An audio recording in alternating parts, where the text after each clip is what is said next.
চিৎকার করতে থাকে। তখন ওইখানে বিড়ালের মতো দেখতে বাসটি এসে পড়ে। তারা ওই বাসের ভিতরে বসে এবং মেয়েকে খুঁজতে বের হয়ে পড়ে। একটু পরেই তারা হসপিটালে যাওয়ার রাস্তায় মেয়েকে খুঁজে পায়।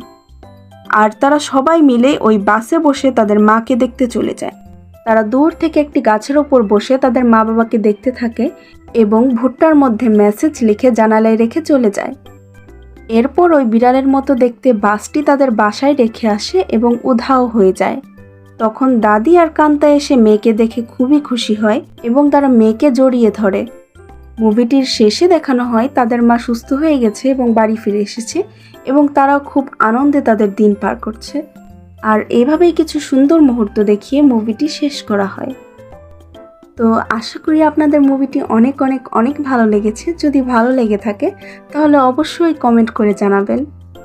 এবং আজকের জন্য আমি এখানেই বিদায় নিচ্ছি। টাটা।